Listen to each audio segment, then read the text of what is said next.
Welcome to Chapter 16, Group Member Roles. There's definitely a method to the madness. The reason why sometimes we go out of order is because I really want you to analyze, as we go through the chapter, the different roles that you play in your life at different times before we get into the stages, which is in Chapter 15. So in Chapter 16, the way that the textbook divides it up is into three main categories. There are task roles, there are maintenance roles, and there are negative roles. One of the things that I find really interesting in this textbook is that these authors actually identify more negative roles than the other two. I think that's something unique, certainly not very positive to this textbook than the ones that I've used over other ones in my career. Perhaps the authors of this textbook didn't have as many good experiences as the rest of us have in groups. So what we're going to do first is break it down into task roles. And remember, if you can't see the font very well on the screen, feel free to open up on Blackboard, the PowerPoint, and then you can see it dual windows at the same time. So when we talk about task roles, there are 6 main kinds. A lot of these you've probably heard about before, and there's probably a couple new ones that we'll be defining today. So when we talk about task leader, that's typically the person who speaks a lot, but not necessarily in a way that monopolizes at all. It's usually because the person is very mature, they bring a wealth of knowledge and experience. The authors of the textbook divide it into 2 different categories. There's substantive and there's procedural. So think about it. If you and your friends were ever planning if you were going to take a trip to, say, Great Adventure, and somebody has all the great ideas of all the different rides you're going to go on, how much fun you're going to have, how many people are going to go, we would call that person the one who has the substantive ideas. Now, the one with the procedural is the one who's thinking about how much it's going to cost, how many cars you're going to need for all your friends. It might be the person who's researching about Groupons. It might be about traffic and the best kind of way to get there. So one of the test questions that you're going to see in a couple weeks is asking, if you had to choose, which one is more valuable? And the answer is in the textbook. Do you think I'm trying to give you a couple hints in the reading? I think so too. The next one that we're going to move into is the expediter. So the expediter has a really good sense of timing. They typically will keep the group on task in terms of how long they're allotted for different parts of it. They monitor progress. They might even be checking things off on the agenda as the group goes. For those of you who work in restaurants, you might have heard about the expo in the kitchen. And again, that really good sense of timing, keeping the flow going, so that people are very pragmatic in the way that they work around things. Again, the next couple you've heard of before, don't make anything in communication harder than it needs to be. You know a lot of this already.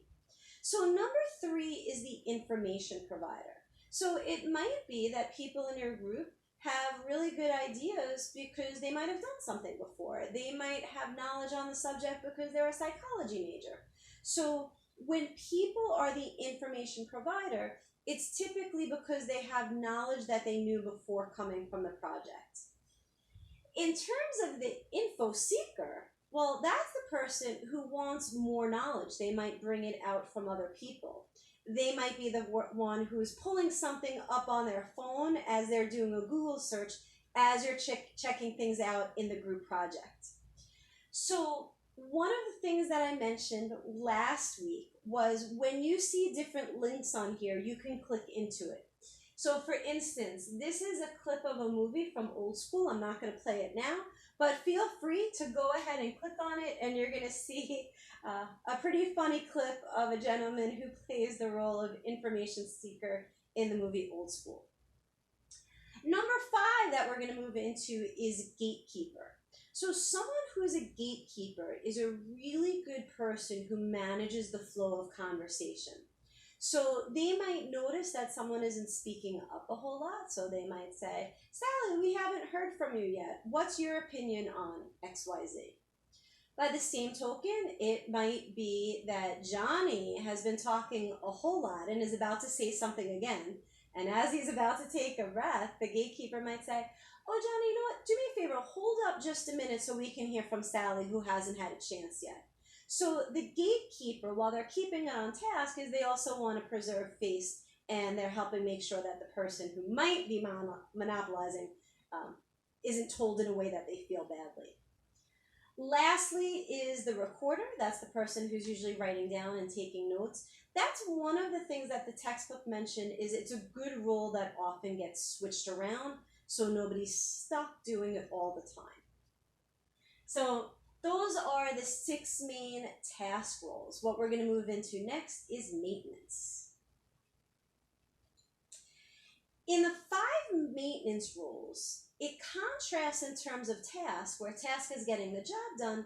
Maintenance is more about the feelings of the group, especially when things might get a little bit off track. So for instance, in terms of the socio-emotional leader, that's the person who might notice that there's some tension in the group. And when the social emotional leader goes in, that's the person who really wants to make sure that there's a positive climate. It contrasts in terms of the supporter, because the social emotional leader is usually the one that does it in terms of the whole group, where a supporter might be more individual. So the supporter might say, oh, you know what, Bob, I'd really like to hear more about those ideas. I know you talked about it last week. I'd like to hear you expand on it more. The way that it contrasts with the tension releaser is the tension releaser has a bit of humor. Again, as always, you could click on the link. This comes from one of my favorite movies, Summer School. It's about a 30-second clip. So the tension releaser also has a really good sense of timing. They might make a humorous joke, they'll lighten the mood, maybe in an icebreaker kind of way. Always funny, but never distracts from the group's goals. The person who's funny but distracts from the group's goals, we're going to see in those unproductive roles. The harmonizer, really good at de-escalating a situation. They might do it before the conflict is really drawn out, or they might do it when the conflict is already there and tells everybody that they need to take a breather, maybe take a walk, come back inside. It might be the person who says, whoa, okay, it seems like we're getting a little off track in terms of argument. Let's clear the air. And again, that's different from the interpreter, because the person who's interpreter, there's usually a focus on sensitivity. So the textbook talks about it in a couple different ways. One of it is in the literal sense. For instance, I have a friend who's hard of hearing. He's actually completely deaf. He has cochlear implants. But every time we're at a conference, he always has literally an interpreter through sign language. So that's in the literal sense. The other one is in terms of the cultural. So for instance, when we get up to the culture chapter, we're going to read about differences in nonverbals. So it might be in the way someone does or does not make eye contact, or the way somebody might stand closer or too far apart. So the one who's the interpreter will make sense of it in those kinds of cultural ways. So for instance, if somebody isn't making eye contact, the person might pull someone aside and say, you know what, in our group here, it'd be a really good idea if you're making eye contact. I know in your culture, it's a form of respect to look away, but here when we're doing it, people might view it as disrespectful, or vice versa. As we move into the negative roles, they divide it into 2 different categories. And again, I want you to realize that in life, it's usually not a focus on 9 negative roles. Usually the focus is more on the task, the smaller ones on the maintenance, and then less on the negative roles. The truth is, in different times in life, on bad days, we always play a negative role. It doesn't mean that's the role that we always play throughout every group. So the textbook divides it into 2 different ways, the self-centered and then the unproductive. So the first one, in terms of the central negative, that person usually has an axe to grind. The reason that they're arguing from resentment, it might be that they lost out to the task leader on a vote. So say it's back in high school and people are voting in student council, the person who lost for president, and now that person is arguing against where they're going to have the school dance, but they're arguing just to argue because they're upset that they lost. That's different than the monopolizer. Again, it's just what it sounds like. Someone who is completely dominating the conversation. Sometimes people do it and they realize. Sometimes people don't realize. And that's what the textbook goes into detail in terms of the stage hog versus the egghead, and they divide that into a couple different roles too. You've got another video clip. Oh, this is Mean Girls for a self-confessor. So this is someone who might come to a group project and they have just had the most awful day. It might be that they got in a fight with their best friend, maybe they're arguing with a coworker, but whatever it is, they are just getting it all out. And the reason why it's deemed a negative role and self-centered is because the work can't get done, because that person is revealing everything that's going on that's upsetting to them. With that, the next one is the insecure compliment seeker. Well, you might see this all the time in your feeds on social media. Do you have that? Anyone ever post a selfie and then underneath it is like, oh, I look so bad here? I don't know. If they look really bad, would they really be posting it? I'm guessing they want the likes. So the last one in the self-centered part is the joker. Now, the way that that contrasts earlier with attention releaser that was in the maintenance category is because of the timing. The joker will get pretty off track with things. So that might be the person who's the clown or the class clown, but it totally detracts from, say, the teacher who's trying to do a lesson. And that's why it's considered self-centered. The focus is more on them, and then people can't come back to the task at hand.